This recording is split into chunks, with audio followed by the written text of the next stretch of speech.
আমি আজকে আমাদের আরাশিদা গ্রামের উদ্দেশ্যে কিছু কথা বলতে চাই।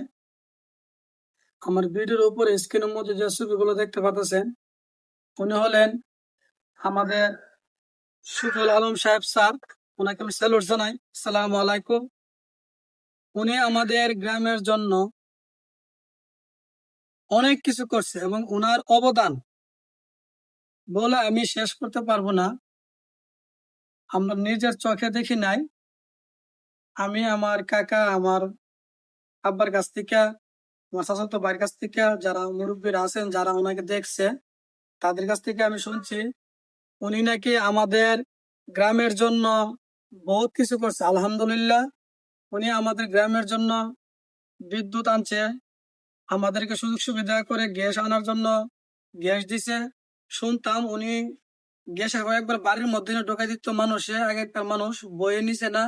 উনি এমন একটা ব্যক্তি ছিল, উনি খুব ভালো একটা লোক ছিল। উনি রাস্তাঘাট আনছে, ওনার অবদান বলে শেষ করতে পারবো না। যাদের চাকরি ছিল না, যারা বেকার ছিল, তাদেরকে উনি চাকরি দিছে।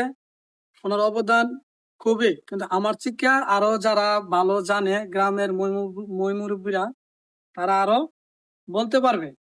কিন্তু ওনাকে আমরা দিন যাচ্ছে ওনাকে বলে যাইতেছি, কিন্তু ওনাকে বলে গেলে হবে না। এখন শুধু মাঝে মধ্যে ওনার নামটা স্মরণ হয়।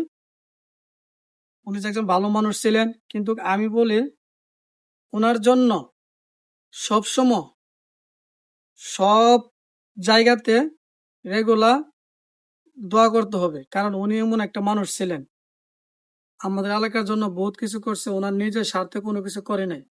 ওনাকে আমরা ভুলে গেলে হবে না, ওনাকে আমরা স্মরণ করতে হবে।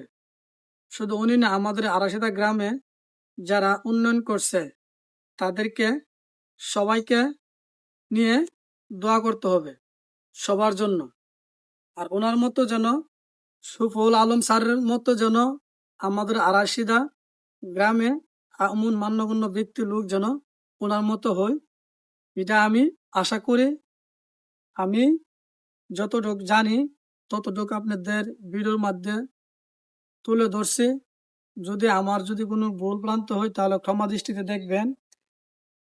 আর আমার ভিডিওটি যদি আপনাদের কাছে ভালো লাগে, অবশ্যই লাইক কমেন্টের মাধ্যমে জানিয়ে যাবেন, শেয়ার করবেন, আমার পেজ থেকে ফলো দিয়ে পাশে থাকবেন, আমাকে সহযোগিতা করবেন। আমি যেন আস্তে আস্তে আরো সুন্দর করে ভিডিও তৈরি করতে পারি।